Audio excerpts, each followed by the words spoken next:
연구원, 경북연구원, 유상국가들이 거짓말합니다.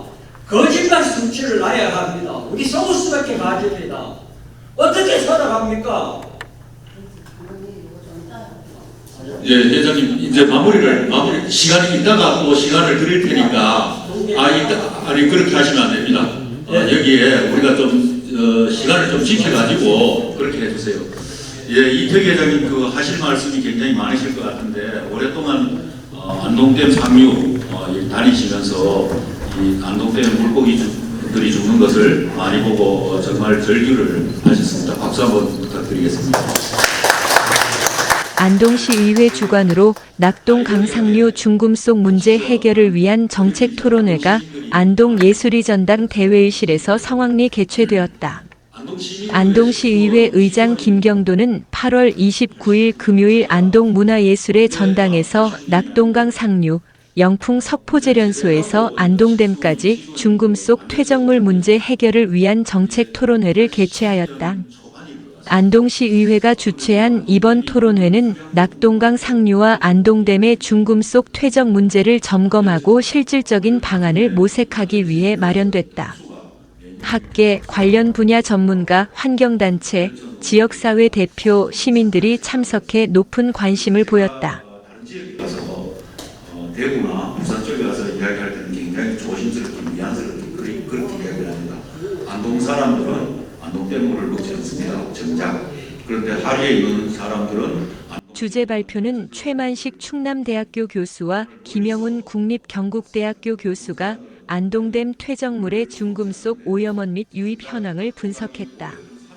이어 종합토론은 김수동 사단법인 안동환경운동연합 이사장의 사회로 진행됐다. 손광영 안동시의회 부의장, 신원식 경북대학교 교수, 손경식 안동시지속가능발전협의회 사무국장, 이태규 낙동강사랑 환경보존회 회장, 신기선 영풍제련소 봉화군 대책위원장, 강호열 낙동강부산 네트워크 공동대표 등이 토론자로 참여해 심도 있는 논의를 이어갔다. 소개받은 그 낙동강 부산 네트워크 공동대표를 맡고 있는 강호열입니다. 이 낙동강에는 이제 상류, 중류, 하류에 이 낙동강을 살리고자 하는 많은 시민사회가 모여있는 연대 단체가 있고요. 그 낙동강에 어떻게 우리 그 김수동 이사장님도 그게 대표를 같이 맡고 계십니다. 오늘 그 우리 안동시의 의원님들에게 감사의 말씀을 드리겠습니다. 또 안동환경운동연합하고 또 의장님, 부회장님이 또 관심을 가져주셔서 인물이 맑아야 아래물이 맑다고 인물을 맑게 하려고 하는 이런 노력을 많이 해주시는데 하루의 한 주민으로서 토론회에서는 낙동강과 안동댐에 퇴적된 카드뮴, 수은 등 중금속의 심각성이 지적됐으면 이를 방치할 경우 생태계 파괴와 수질 악화, 농업 및 어업 피해로 이어질 수 있다는 우려가 제기됐다. 참석자들은 정부의 미온적 대응으로 문제가 장기간 방치돼 왔다라며 이제는 근본적이고 실질적인 해결책이 필요하다는 데 공감했다. 양산 창원 등에서 약 50만 톤을 낙동강 물에 의존해서 살아가고 있습니다.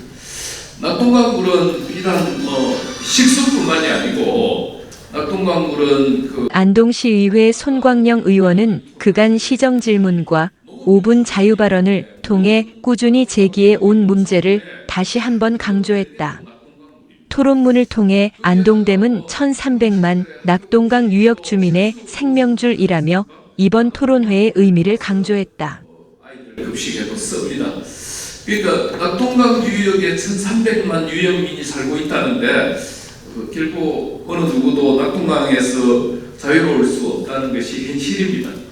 이어 이번 토론회에서 정부 차원의 범부처 TF 구성과 특별법 제정, 영풍 석포제련소와 폐광산 등 오염원에 대한 강력한 관리 감독과 책임 추궁, 손해배상, 안동댐과 낙동강, 수계 전반을 대상으로 한 중장기 정화, 복원 로드맵 수립 등 3가지 정책적 제안을 제시했다. 좀 이게 정보가 느리고 상류 태백이나 안동 상류에서 일어나는 일을 부산 사람들이 잘 몰랐어요. 근데 이제 참석자들은 이번 토론회를 계기로 정부와 기업, 지자체, 시민사회가 함께 협력하여 문제를 해결해야 한다는데 뜻을 모았다. 또한 논의가 일회성에 그치지 않고 지속적인 정책 추진과 국민적 관심으로 이어질 수 있도록 힘을 모으기로 했다. 1989년에 중금속 오염 사고를 경향신문이 발표하기도 하고 또 91년에 페놀 사태가 일어나서 대구에서 발생한 페놀 사태로 이상 팩트앤코리아 경북취재본부 정은주 기자였습니다. 할 수 없을 정도로 굉장히 많은 사건 이어서 계속하여 토론회 영상을 시청하겠습니다. 많은 시청 바랍니다. 들은 들어보시겠지만은 저희들 하루의 주민들은 그 물에 의해서 서서히 좀 고통받고 있지 않는가 이런 생각을 하고요. 그 오늘 그 두 교수님의 그 발제를 들으면서 그래도 다행히 이런 연구가 진행되어서 그 원인과 내용들을 분석한 기초 데이터가 있다는 것들이 참으로 고맙게 여겨지기도 했습니다. 근데 좀 궁금한 거는 한 두 가지 정도가 있었습니다. 하나는 이제 용출 그러니까 물에 중금속이 오염된 대적도가 있고 또 거기서 우러난 물이 있어서 이 물을 과연 이제 하루로 흘러내렸을 때 중금속 오염도가 얼마나 심한지에 대한 자료나 데이터의 추가 연구가 필요하겠다 이런 게 있었고요. 그러면 안동댐의 그 퇴적물들을 중금속이 오염됐는데 아까 골재로 사용됐다 했는데 어디로 갔는지도 모른다 하지 않습니까? 그러니까 뭐 이게 만약에 우리가 준설을 한다면은 이 대적토의 처리 방안이라든지 이런 것들에 대한 것도 좀 추가 연구가 좀 되고 또 촘촘히 지속적인 모니터링에서 하루의 모니터링도 좀 추가되어야 되겠다 이런 생각이 들었습니다. 저희들은 그 상류 중금속 오염에 대한 특별법 또 지원에 관한 제도에 대해서 하루 주민들은 적극적으로 지지하고요. 특히 그 추가 조사나 연구에 기금이 필요하다면은 환경부나 유역청을 좀 압박해서 낙동강 수계 기금이 이제는 기초환경시설보다는 실질적인 오염원이 있는 곳에 투입돼서 조사가 좀 이루어지겠다 생각이 들어서 앞으로 이 부분에 우리 낙동강 하루에서도 좀 관심을 가지겠다는 말씀이고요. 영풍 석고제련소는 1조 이상의 매출을 일으키고 국가 주요 기관 사업이라고 공부하고 있습니다. 또 거기에 의존하고 있는 1,000명의 그 석고 지역 주민의 그 생계와 이런 문제들이 대두되고 있는데 우리나라가 그 OECD 10개국 안에 드는 경제력과 규모를 갖고 있는데 충분히 이 문제를 해결할 능력이 있다고 봅니다. 그래서 저는 그 고려아연과 더불어서 서로 경쟁 싸움을 많이 했지만은 통폐합이라든지 근본적으로 영풍은 폐쇄되는 길을 찾아야 된다고 생각하고요. 그 다음에 이제 그 폐강미 연화강산도 가봤습니다. 이것도 근본적인 무방류 시스템이나 차단 방식들이 도입될 좀 필요가 있습니다. 이제 마지막으로 이야기하면은 그 국정과제에서 지금 낙동강 국조 문제도 그 4대강 자유화와 함께 국정과제로 채택돼서 그 공동조사와 실무 협의가 지금 진행 중에 있고요. 그다음에 영풍 석고제련소 상류 오염원 문제 해결도 김수동 회장님과 우리 또 신기선 위원장님, 이태규 회장님들 고생하셔서 국정과제로 그 채택돼서 이 부분에 대한 국회나 중앙정부의 해결 의지들이 있는 것으로 알고 있습니다. 이번 기회에 우리가 뜻을 모아서 이 문제를 근본적으로 해결하는데 함께 힘을 모으고 저희 하루지역에서도 연대할 것이고요. 부산 시청 앞에서는 3년째 영풍 석고제련소 폐쇄와 상류 문제 해결을 위한 1인 시위를 3년째 지금 진행하고 있습니다. 그래서 앞으로도 이 문제가 해결될 때까지 부산 시민, 경남 주민들은 끝까지 함께 연대할 것을 말씀드리고자 감사합니다. 강호열 부산네트워크 대표님 토론 감사드리고요. 이 사실은 안동댐에 이 갇혀져 있는 안동댐이 1976년에 담수를 시작했고 석고제련소는 70년에 가동을 시작했습니다. 안동댐이 만들어지면서 안동댐 중상류에 그나마 조금 다행스럽다 생각되는 것이 뭐냐면은 안동댐이 그 중금속 저류지 역할을 했다. 그래서 하류 쪽으로는 그렇게 많이 내려가진 않았다. 그 이제 방금 강호열 대표님이 하류 지역에 이 폐정물 조사를 좀 해야 되지 않겠느냐. 이 부분을 김영훈 교수님 혹시 그 하루 8개고의 그 폐정물 조사 자료가 있을 것 같은데 그 부분을 좀 잠깐 이야기해 주실까요? 네, 저희가 안동댐에 집중하고 이제 그 물의 영출률이 높지 않기 때문에 물에서의 이제 중금속 농도가 이제 식수 기준으로 많이 높지 않기 때문에 크게 거기에 관심을 가지지 않은데요.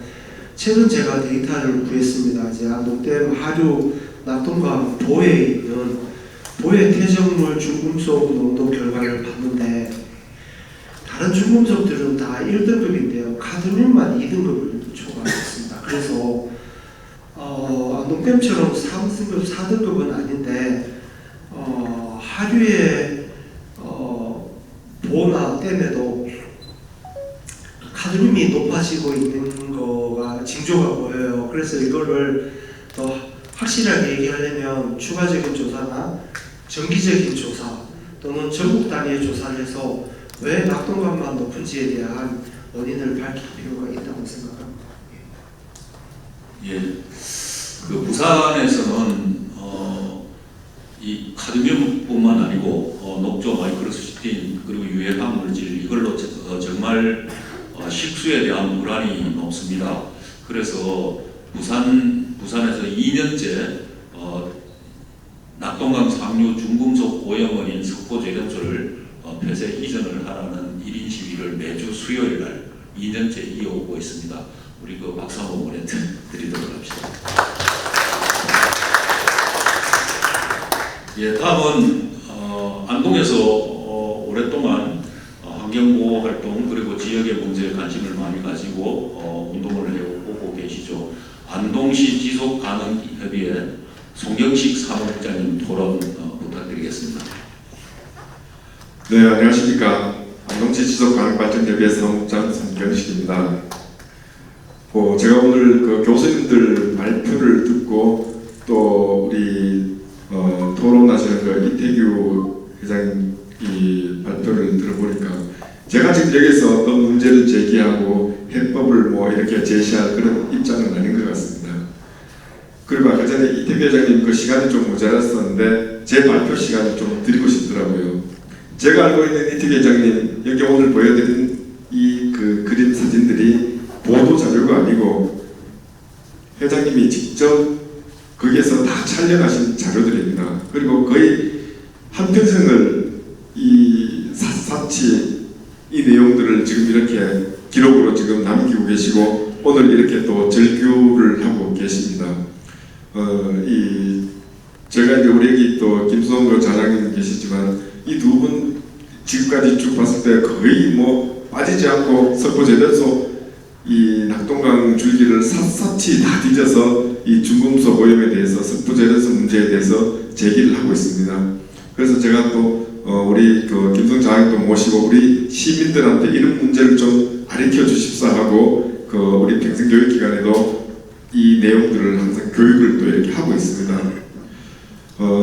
저는 지금 뭐 문제점 이 오늘 세 분 교수님 말씀에 다 이렇게 포함되어 있기 때문에 따라오고 우리 안동시의회에서 이런 자리를 만들어 주셨는데 김경도 의장님이야 우리 시의원께서 이 자리를 좀 정기적으로 계속 해야 될 것 같습니다. 보통 뭐 토론 세미나들이 한 번 하고 끝이고 그냥 그걸로 말아버리던데 이런 자리가 이 장소 꼭 여기서 아니더라도 석고제련소 가서라도 이 내용들은 우리가 석고제련소가 중단되고 폐쇄될 때까지 지속적으로 정기적으로 이 내용들을 우리가 알리고 같이 이야기를 나눠야 될 그런 내용들인 것 같습니다. 그리고 될 때까지 해야 될 것 같습니다. 초에도 보면은 석포제련소가 2달 동안 영업 정지를 당했습니다. 그런데 2019년도에 이 중금속 무단 유출을 해서 그게 이 작년에 이제 판결이 나서 올 봄에 2달 동안 정지를 했는데 그 2달 동안 봄이었는데 2달 만에 그 주변 변화가 엄청나게 바뀌었다라는 보도를 봤습니다. 지금 거기 우리 지금 강이 항폐화되어 있는 것뿐만 아니라 그 일대의 모든 자연 환경이 다 파괴되고 있습니다. 거기 계시는 분도 우리 뭐 여러 가지 어떤 봉화군의 입장도 있겠지만 우리 영남권 1,300만 명이 생명권이 달려있는 문제이기 때문에 이 문제는 저희들이 계속 폐쇄될 때까지 진행을 해야 될 것 같습니다. 그래서 폐쇄가 된다라는 전제하에서 제가 이 희망을 나중에 이제 희망사항을 좀 이렇게 말씀을 드리고 싶은데 그 자리가 폐쇄돼서 석포제련소 자리를 완전히 다 없애지 말고 폐쇄가 되면 거기를 환경교육장으로 만들었으면 좋겠다는 생각이 듭니다. 일부 어떤 그 장소를 그대로 남겨둬서 우리 전 국민들이 이런 환경 파괴가 있었던 곳에 이렇게 환경 복원이 이루어지고 환경 재생이 이루어지는 환경 교육 장소로 만들었으면 좋겠다는 생각이 들고요. 그런 비슷한 예가 이제 캐나다의 부차트 가든이라고 세계적인 정원이 있습니다. 저도 기사에서 봤는데 1900년대에 석회암 이 광산이었었는데 그 일대가 엄청나게 항폐화되었습니다. 근데 부차트라는 사람이 엄청나게 돈을 많이 벌어서 자기 부인한테 생일 때 뭘 선물해 줄까라고 물으니까 그 부인이 여기에 꽃을 심어주세요 라고 해서 전 재산을 들여서 그 항폐화된 석회 광산의 정원을 지금 100년 동안 가꾸고 있는 정원인데 세계적인 정원으로 연간 수백만 명이 관광을 온다고 합니다. 우리 석포제련소 반드시 중단되고 폐쇄된다는 것을 알고 있기 때문에 그 자리에는 이런 어떤 환경의 교육장으로 전 국민들이 우리가 교육장을 쓸 수 있는 그런 장소가 되었으면 하는 바람으로 말씀을 마치도록 하겠습니다. 감사합니다. 신경식 사무장님. 신기자입니다. 전문 교수님들의 말씀을 잘 들으셨을 텐데요. 이 엄청난 문제가 사회적으로 이슈가 안 되고 해결점을 찾지 못하는 문제가 어디에 있는가 정말 우리가 깊이 반성해야 될 점인데 다행스럽게도 우리 안동시의회에서 주민을 대표하는 시의회답게 참 이런 자리를 만들어 주셔서 정말 감사합니다. 앞에 보니까 저 뒤에는 우리 어민들도 와 계시는데요.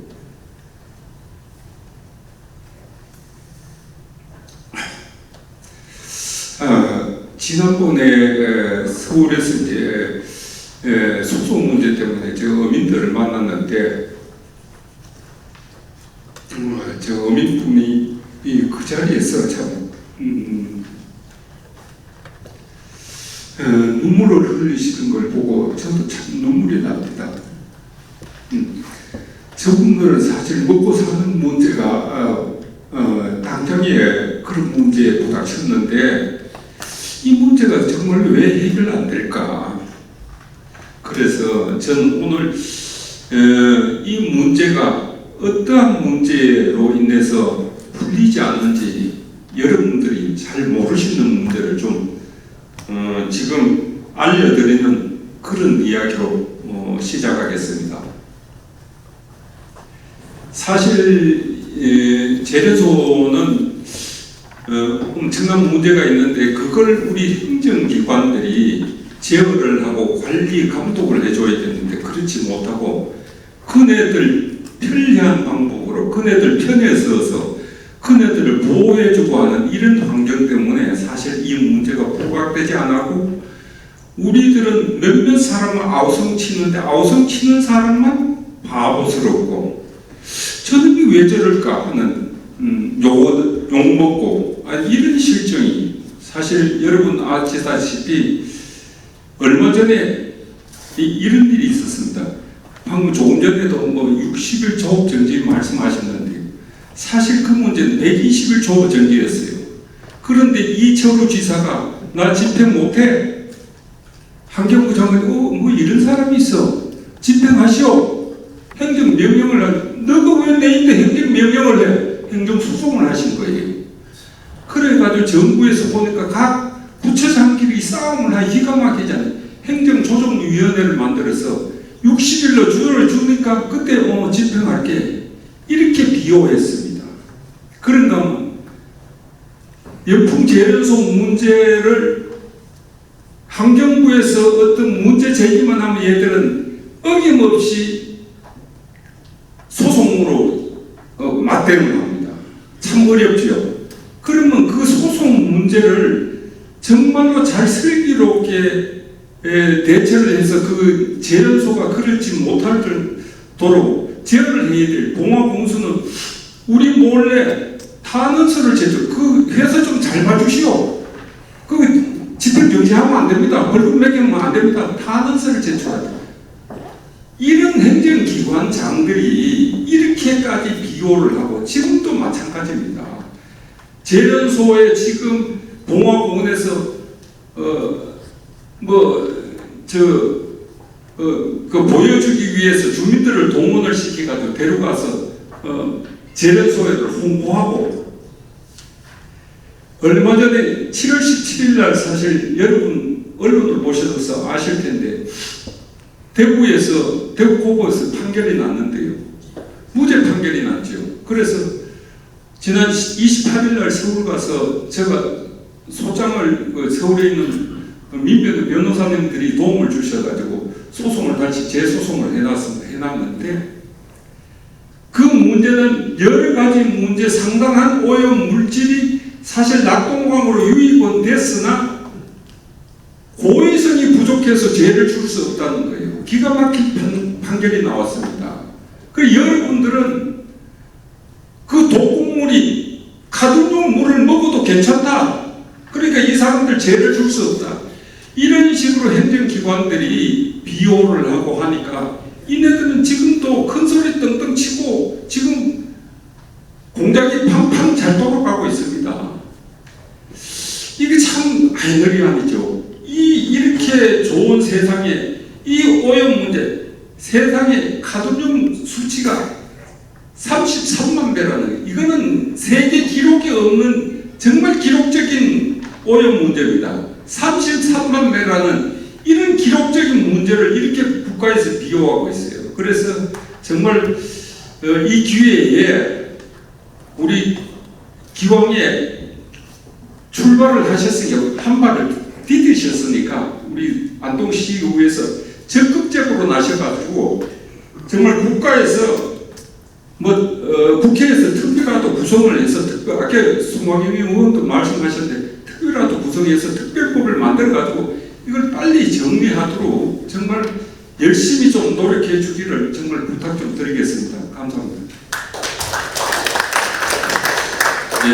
영풍 석포 재련소 제가 어제도 서울에 지속 가능 발전센터 포럼이 있어서 제가 발제를 하러 갔었는데요. 제가 서울 쪽으로 가면 물어봅니다. 영풍 석포 재련소 아시는 분들 손드는 분이 거의 없어요. 영풍문고 아시는 분 다 알아요. 이제 영풍그룹은 14개 계열사로 이루어져 있고 영풍문고는 다 압니다. 영풍 석포 재련소는 잘 몰라요. 그래서 저는 이 영풍문고는 매년 적자를 보는데도 문을 닫지를 않더라고요. 영풍그룹은 재계서열 25위에서 한 32 정도가 됩니다. 영풍석포 재련소는 연매출 1조 4천억 정도 그렇게 되죠. 그래서 아마 영풍문고를 책을 만드는 기업이니까 정말 좋잖아요. 그래서 아마 이미지 세탁용으로 그냥 그 기업을 운영하는 게 아닌가 이런 제 혼자 내피셜입니다. 이렇게 말씀을 해보고요. 이 6분 토론이 다 끝나는데요. 질의응답을 듣기 전에 명확한 우리가 단답형이 좋지 않겠습니까? 최만식 교수님께 석고재련소를 지나면서 카드뮴 수치가 올라가고 안동댐에까지 카드뮴이 나오는 그거를 구간별로 카드뮴에 대한 기여도를 그걸 수치로 이렇게 간단하게 말씀을 좀 해주시면 좋을 것 같습니다.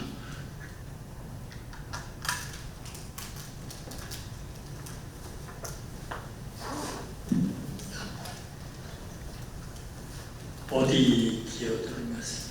연풍 재련소의 기여도 재련소에서 40km 가는까지 재련소에서 안동댐까지 안동댐의 기여도 그러니까 카드뮴의 경우는 어찌됐든 분명한 것은 그 광이 오염된 거기서도 일부가 있는 건데요. 그리고는 이 재련소에서의 그 배출된 것이 그동안에 많이 해서 거의 한 지금 어디죠? 그 여기 안동호에 있는 퇴적물에서는 거의 한 60% 정도가 재련소 기여라고 지금 생각을 하고 있고요. 근데 이제 이게 아까 말씀드렸듯이 5년 전 자료거든요. 아마 지금 그 다음에 그 지하수 바깥으로 발출되는 거 맞고 뭐 이런 것들을 해서 그 다음 상황이 어떻게 될지는 지금 조금 저는 잘 모르고 있습니다. 이런 상황입니다. 예, 아직은 지난 26일 날 46차 회의를 했습니다.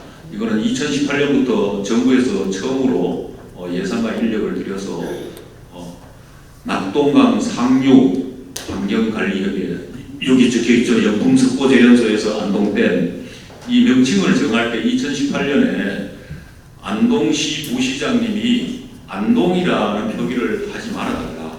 그리고 봉화군에서 오신 분이 석포라는 걸 빼달라. 이게 과연 그렇게 맞는가? 이 안동에 문제가 있으면은 문제를 제거를 해서 이 철저하게 개선을 하고 정화를 했다라는 것을 내보이는 게 오히려 잘못을 고쳐나가는 안동이라는 것을 드러내는 것이 좋을 텐데, 이런 표기 하나까지 감추려고 했던, 사실은 지난 안동시 집행부를 대신해서 무 시장님의 이야기가 있어서 저는 정말 개탄에 맞지 않았습니다. 우리가 이게 고름이 있으면은 짜내야지 덮어둔다고 살이 되지 않지 않습니까?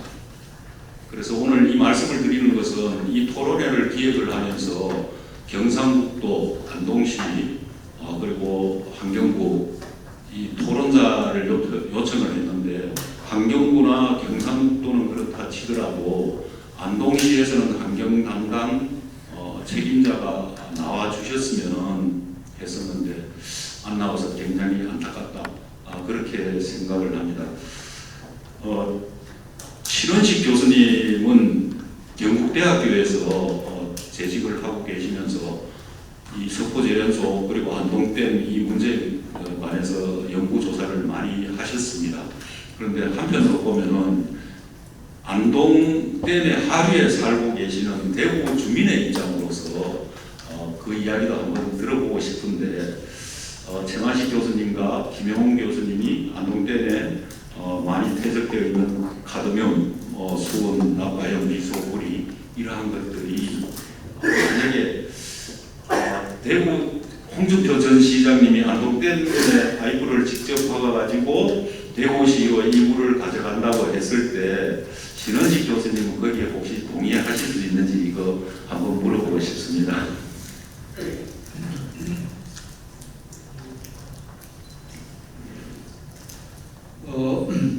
홍준표 시장님이 전 시장님이죠. 맑은 물 하이웨이 사업을 추진하면서 타당성 영역을 발주를 했는 걸로 알고 있고, 거기에 대한 결과 보고서는 본 적이 없습니다만, 그거와 별개의 일환으로서 대구시 공무원들이 몇 번 저를 찾아왔었어요.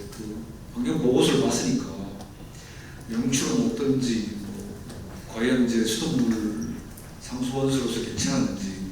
그래서 공무원들이 보는 숫자는 그 수질 데이터만 딱 보거든요. 수질 데이터가 그 수질 기준을 만족하니까 괜찮지 않냐고 이야기를 하더라고요. 그럼 치수 그 구는 어떻게 할 거냐. 그러니까 안동댐 방류구에서 900m인가 뭐 1km 정도 떨어진 지점에서 채취를 하니까 괜찮지 않냐고 저한테 이런 이야기를 이제 결국은 유도 신문하듯이 그렇게 긍정적인 답변을 원하는 거죠. 그래서 제가 그랬습니다. 당신 같으면은 중금속이 오염되어 있는 물을 아무리 정수기를 쓰고 걸러도 그걸 마시겠나? 내 같으면 못 먹을 거. 그걸 먹을 수 있다고 생각하고 이야기를 하니까 말을 못 하더라고요. 마찬가지 아니겠어요? 우리가 수돗물도 못 믿어가지고 수돗물도 못 믿어서 집에서 정수기 사서 그걸 걸러서 먹는 판인데 과연 먹을 수 있냐? 아주 어리석은 그 정책 중에 하나가 공무원들이 하는 정책 중에 하나가 대구시에서는 김범일 시장 때 그 제가 그 자문위원을 한 적이 있는데 부분에 대구시 지하에 애매하게 뭔가는 방천수가 흐르고 있다고 이야기를 하더라고요. 그래서 이 사람이 도대체 미쳤나 그런 생각을 한 적이 있어요. 아니 지하수 오염이 어떻게 되는지를 조사를 해본 적도 없는데 1900년대 그러니까 100년 전이죠. 100년 전에 그 명품 우물이라는 그 팔레트를 복원을 해서 그거를 지하수를 사용을 해서 주민들에게 공급을 하겠다. 공명수로서 그 가장 대표적인 지점 중에 하나가 어딘가요? 파티마 병원 바로 앞이었습니다. 파티마 병원 앞에 그럼 지하수를 채취를 해가지고 분석을 해봐라. 당연히 대장균하고 F하고 오염이 분봉이 돼 있는데 과거에는 이제 그런 규제가 약했기 때문에 무전 방류했기 때문에 지하수 전체가 오염돼 있는 거예요. 근데 그 말을 절대로 안 믿어요. 64억이나 돈을 투자를 해가지고 그냥 그 돈 날리는 거죠. 쓸데없는 짓을 꼭 해요. 하지 말라고 꼭 해요. 그래서 어차피 내가 아무리 말고 하기 하지 마라 하더라도 정치적으로 할 거 아니냐. 내 말에 무슨 필요가 있냐.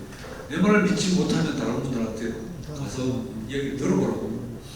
그게 제가 이제 여러 분들을 추천을 했는데 그 중에 한 분이 천문식 교수님이고 그 중에 한 분이 김용구 교수님이고 그 중에 한 분이 한양대 박주 교수님이고 뭐 등등 서울대 남경필 교수 등등 많은 분들한테 가서 찾아서 얘기를 들어봐라. 똑같은 얘기를 과연 이제 퇴적물에서 나오는 중금속 농도가 수치는 낮다고 하더라도 그게 수돗물로 그 점수장을 공급해서 응집 처리하고 뭐하고 발생타업 차하고 하면은 수돗물 기준을 만족할 수는 있겠지만 그 물을 과연 누가 먹겠나?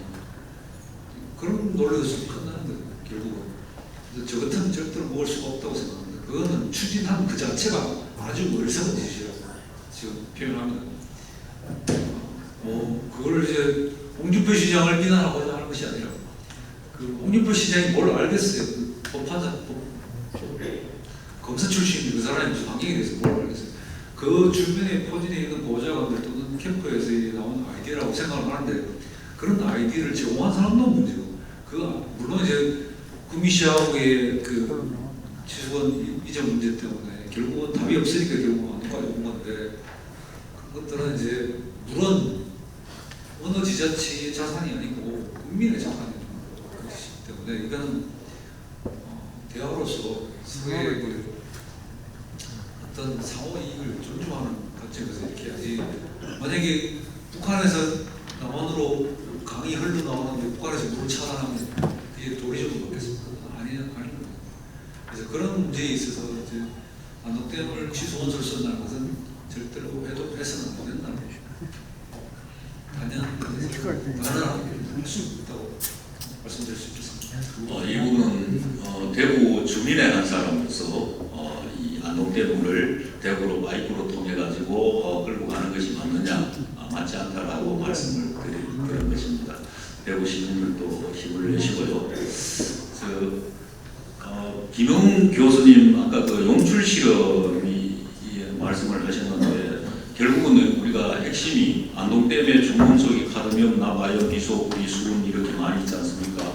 그게 이 물로서 녹아 나오는지 안 나오는지 저도 처음에 이 설명을 들었을 때 핵심을 잘 못 찾았어요. 그래서 오늘 여기에 오신 분들도 여러 가지 토론을 하고 전문적인 용어들이 나와가지고 무슨 말인지 좀 헷갈렸을 수 있을 것 같아가지고 다시 한번 좀 확인을 들을 필요가 있을 것 같습니다.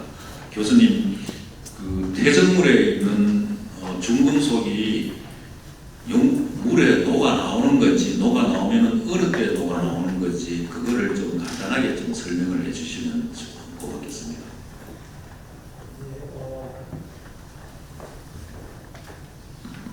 네, 제가 속 시원하게 그냥 녹아 나옵니다. 안 나옵니다. 이렇게 말씀드리면 좋은데 그런 상황은 아니고요.